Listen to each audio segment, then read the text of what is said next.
Hi there, I'm Jim Bradley. I'm the author of Under the Castor Oil Tree, uh, which is a blog that you can find at blogger.com. But I'm going to record some of the blogs from this week. All the opinions in these blogs are mine and mine alone. And some of them are pretty political. So if that bothers you, maybe you shouldn't watch them. But if you could be convinced to agree with me, I wish you would watch them. So here's the first one. It's not political at all. Well, it gets political. It's called Emma and Morgan. Today on Zoom, we talked to our twin granddaughters, Emma and Morgan Bradley, on their birthday in Baltimore. They turned 14, beginning to be young women. We were in New York City the day they were born and saw them along with their maternal grandmother, Mrs. Chin, because the nurse stopped at our floor and let us look at them in the elevator. They didn't look much alike that day. Emma had brown hair for one thing. Morgan had brown hair for one thing, and Emma had black. They are far from identical twins. If you saw them in a group of young women, you might even not think they were sisters. Emma has her mother's Asian hair, but very American looks. Morgan's face is slightly Asian, but her hair is American brown. Tegan, 3 years younger, was on the Zoom as well. She really doesn't look like much of any of them. Granddaughters, 4 of them, the Bradley girls and Eleanor McCarthy, are our gift to the world. They are so fine, so lovable. We are blessed to have them.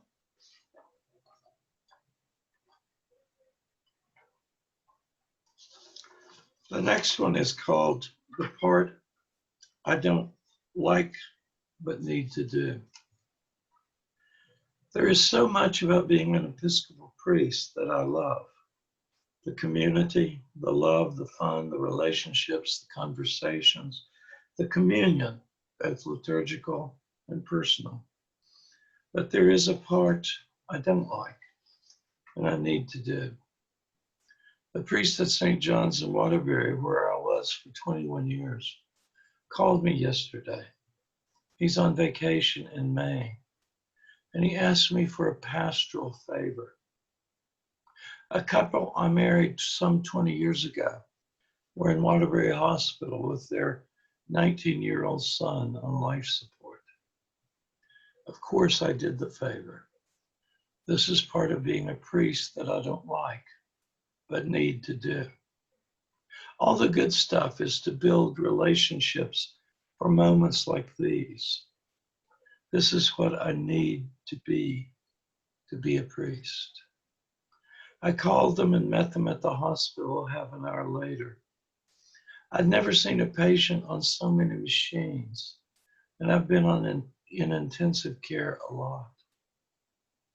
Masked, I hugged his mom and dad, and then anointed him and prayed for him, holding his hand and touching his face.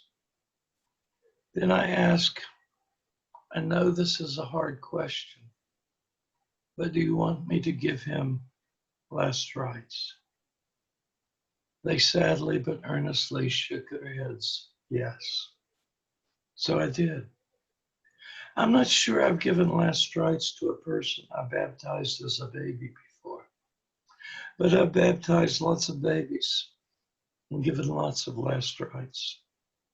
I left with more hugs and not a few tears. I hardly slept at all that night. He died at 3:18 this morning. What a tragedy. I enjoy the good parts, the joyous parts of being a priest, but these are things I was called by God to priesthood to do. I don't like them, but I need to do them. These times or what I was chosen to live. I blame God and thank God at the same time for the pain and the privilege to be there in those times. Those times are why I am a priest. This next one was from Tuesday, September 15th. It's called Climate Change. It was cloudy in Connecticut. The weather gurus told us over and again it was smoke from California and Oregon and Washington State's forest fires. 3,000 miles the smoke has traveled. How bad must it be on the West Coast? And Hurricane Sally is flooding areas from Florida to Alabama and Mississippi. The 7th hurricane of the system. 3 more storms are lined up across the Atlantic. 6 is the average number of hurricanes a year until now. A month and a half left in hurricane season. It gets longer each year, just as forest fire season gets longer each year in the West. Biden is proposing massive climate change legislation that would create millions of jobs. And the president, just a few days ago, meeting with the governor and scientists in California, denied climate change by saying, it will get cooler. Believe me, it will get cooler. I have 4 granddaughters. I want to give them a world that is safe. If this president is reelected, the world will grow more frightening. Do what you need to do. Vote for Biden-Harris in November. Only that will make my granddaughter's world livable. This was from Wednesday, September the 16th. It's called, I have nothing much to write. I have nothing much to write tonight. I want at all costs, not to mention the president or the race for president, the Yankees, my team since childhood, since my father was in New York, waiting to be shipped out in World War II. And some people gave him a World Series ticket between the Yankees and the Dodgers. And he decided whichever team won would be his team. And the Yankees won. So they're my team as well. And they've hit 6 home runs or more in 2 straight games, a record for even a team called the Bronx Bombers. The day was so cool. I have on jeans and a light sweater. Bridget is completely well from her sickness. Not only does she eat breakfast and dinner all down, she wants treats and stuff from our meals. It's so good to have her back. We love her so. I thought today it was Thursday, so that I tried to get on a Zoom that is for Thursday, tomorrow. Life is so weird, I forget which day it is from time to time. Nothing is regular.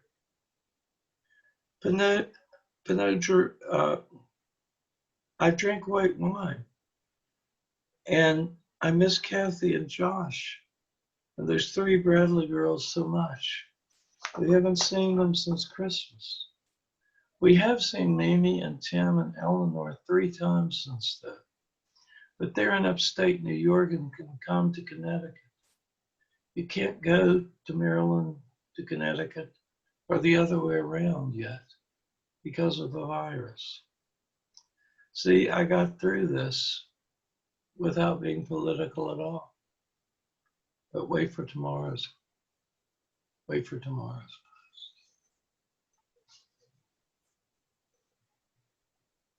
This is called masks. What is this nonsense about not wearing masks because it violates your constitutional rights? I watch today of a dozen people, a video of a dozen people storming through Walmart without masks, shouting and singing, spreading whatever germs they have around the store for those there and those to come later. I may always wear a mask when I go out in public. Experts say the flu season won't be as bad this year because people are wearing masks. People in hospitals have always worn masks to protect themselves and those they go home to. Put on a mask, you idiots. It's not about you. It's about the people you love. It's about me and everyone else. Our Constitution says we are all created equal. So put on a mask and protect your equals. Just do it. It's not hard. I'm used to it now and actually feel uncomfortable without one, just walking down our street. Save lives. Wear a mask. Socially distance. Wash your hands more than usual. It's common sense. And common sense is what created our Constitution. This last one from Friday, September the 18th is, well, it's pretty political. So if you don't like that stuff, you may want to avoid it. Unless you want to hear what I think. Both the president and Joe Biden held town halls meetings this week. The president was in a hall in Philly, and Joe was at a drive-in movie theater in Scranton. That wasn't the only contrast. George Stephanopoulos hosted the president, was fact-checking him all the way through the 2 hours or so. Anderson Cooper didn't have to fact-check Joe at all because he told the truth. The president contradicted things he had said about the pandemic and healthcare, and George called him on it.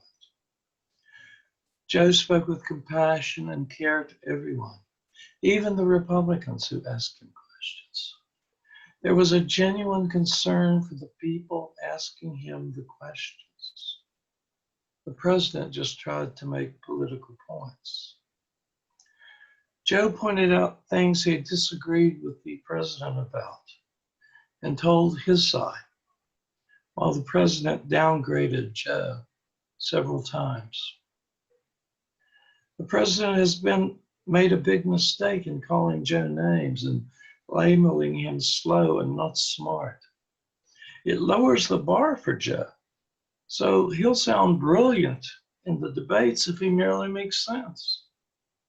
Such a contrast between 2 men and 2 opponents. I just found out that Supreme Court Justice Ruth Bader Ginsburg died today. Want to make a bet that the president and Mitch will try to replace her even if the president loses in 45 days? I bet they will. She was a champion of the Constitution and equal rights and feminism. She will be sorely missed, sorely missed. I'm Jim Bradley. Those were some of the posts this week from my blog, Under the Castor Oil Tree. Thank you for listening, and I hope to see you again. And if you don't want to do it online, you could go to my blog at bloggerspot.com, Under the Castor Oil Tree. Have a great day in the middle of these weird days, and I'll hope to see you soon. Thank you and goodbye.